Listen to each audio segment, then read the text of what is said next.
Hello everybody, it's Mancolor here with some more discussion on Mario Kart Tour. I'll be covering various topics in different videos, and if you want to see some of my previous videos, then my Mario Kart Tour playlist will be on the screen in the top right corner. So in this video, I'm going to be talking about Mario Kart Tour's controls. Let me start off by saying that the developers did a pretty good job of getting Mario Kart to work on mobile. Like some of the other Nintendo mobile games, you can actually play the game with one hand. The game is displayed in portrait mode, and there's no option to set it to landscape, which I know a lot of people have a problem with, but personally I don't mind it that way since it doesn't make a difference to me. And the way you steer in this game is to swipe your finger left or right, and if you swipe all the way to one side of the screen, you'll start a drift. And the game also has tilt controls for those who prefer playing it that way. And for using items, you just tap anywhere on the screen, and if you want to throw an item forward or backwards, you just swipe up or down. The game also has a lot of driving assist, which some of it you can turn off, others you can't.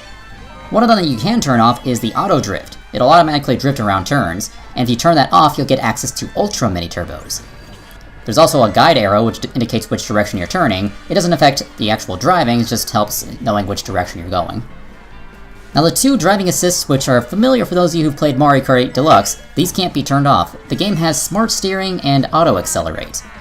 The Auto Accelerate makes sense since it's a mobile game and it's supposed to be like simplified controls to make it more accessible. I can also see Smart Steering as a way to make it more accessible, but of course, when you're trying to take shortcuts with mushrooms and such, the Smart Steering can act up kind of weird and just make you avoid a ramp or go around important item boxes. There really should be an option to turn off the Smart Steering. There's also another assist called Auto Item. When you reach an item box, any item you have will automatically be used and you'll trade out for new items.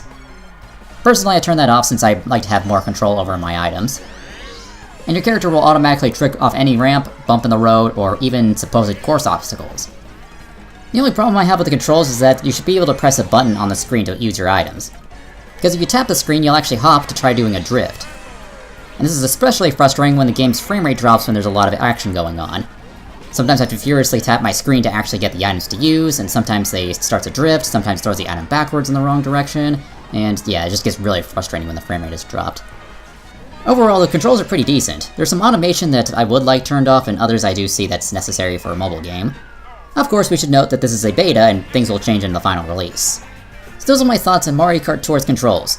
Let me know what topic I should cover next in the comments below. And if you haven't already, go ahead and hit the subscribe button and ring the bell for better YouTube notifications. Thank you so much for watching, and make sure to check out more of my Mario Kart Tour videos, which will be on the screen right now. See you all next time.